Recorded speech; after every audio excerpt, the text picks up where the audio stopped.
This is going to be take 3 of recording these 2 scenes for you. My goal was to have Act 4, Scene 2, and Scene 3 together in one video, but they took a little bit longer than it would allow, so I'm going to have to split these up. So I will put both of these links to these on the document that you're going to use. So because you've been working so hard the first 2 days, I'm going to go ahead and just read through Act 4, Scene 2, and Act 4, Scene 3, and explain it as I go through. And all you have to worry about today is taking care of the exit ticket at the end of it. So, first of all, here's Act 4, Scene 2. I'm using the third version that's on my website for this, but you won't have to click on that because I'll just scroll along as I go. So Act 4, Scene 2 starts in the hall in Capulet's house, and most likely that's the hall where Romeo and Juliet first met each other. So they're getting prepared to have a party. In Capulet and Lady Capulet, the nurse and a couple of serving men come in, and Capulet looks at the first serving man and says, "So many guests invite as here are writ." He's basically saying, go and invite these people that I've put on this list. And so the first servant leaves. He turns to the next one and says, "Sirrah, go hire me 20 cunning cooks."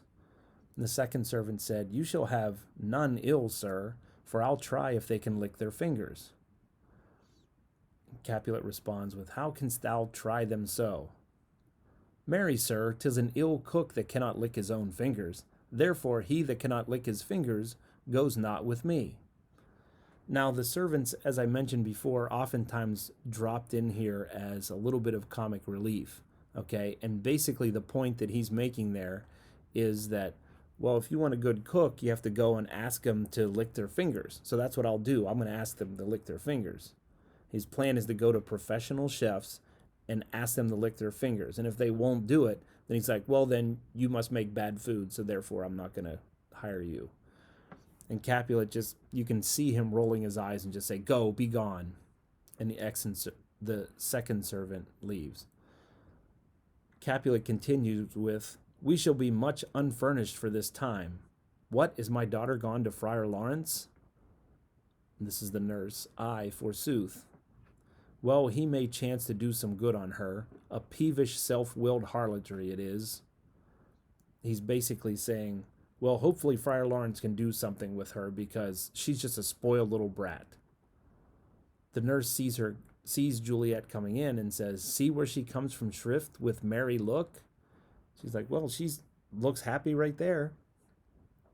And Juliet comes walking in. "How now, my headstrong, where have you been gadding?"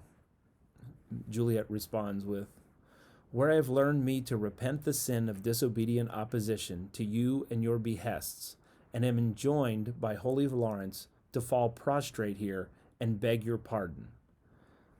So she says that I've gone to a place, gone to see Friar Lawrence, and he told me to beg you for forgiveness. So she would have dropped to her knees in front of him and says, "Pardon, I beseech you. Henceforward I am ever ruled by you. I will do anything you tell me from this point on." Remember, this is part of the plan that Friar Lawrence set up. The newest plan that we have right now is for Juliet to take that potion that he gave her that was going to make her go to sleep for 2 and 40 hours, 42 hours. That's the key, okay? And this sleep is supposed to make it seem like that she is dead. So she's supposed to do that the night before the wedding. Until then, she has to act like she wants to do everything the Capulets want her to do. So Capulet sees her acting this way, and he's really excited about it. So he says, "Send for the county. Go tell him of this. I'll have this knot knit up tomorrow morning." So he's like, "I'll get this wedding taken care of tomorrow then." Juliet responds with, "I met the youthful lord at Lawrence's cell, and gave him what becomed love I might, not step o'er the bounds of modesty." So she means she says, "I just saw Paris at Friar Lawrence's place at the church, and I showed him some love, but I didn't go beyond how I should have acted. I stayed modest." Capulet says, "Why, I am glad on't. This is well. Stand up. This is as it should be. Let me see the county. Ay, Mary, go, I say, and fetch him hither. Now afore God, this reverend holy friar, our whole city is much bound to him." So once again, he's trying to get somebody to go get Count Paris. When he says the county, he's talking about Paris. It says, "Bring him here." Okay, and then he compliments Friar Lawrence by saying, "This is so great that he is able to fix my daughter." Juliet then turns to the nurse and says, "Nurse, will you go with me into my closet to help me sort such needful ornaments as you think fit to furnish me tomorrow?" And Lady Capulet responds with, "No, not till Thursday. There is time enough." She just heard this. She didn't know that Capulet was talking about moving it to tomorrow. But Capulet follows up with, "Go, nurse, go with her. We'll to church tomorrow," and leaves. Now, this is a big deal that he wants to move this to tomorrow. The main reason why it's a big deal is because you have to think of the plan. Today is Tuesday. She was supposed to get married to Paris on Thursday, but now Capulet wants to move it to Wednesday. She's not supposed to take that potion until Wednesday night. So if that gets moved, if the wedding gets moved up, then her taking the potion has to get moved up. Don't forget that Friar Lawrence still has to get in touch with Romeo to tell him the plan.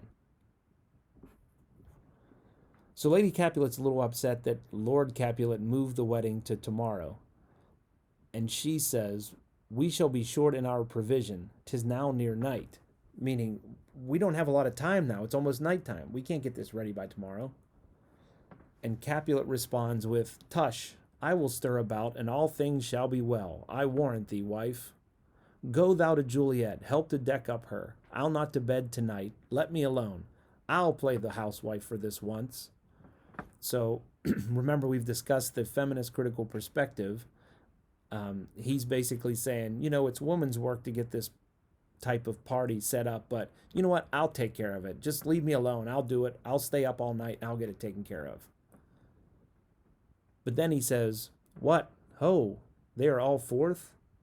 Well, I will walk myself to County Paris to prepare him up against tomorrow.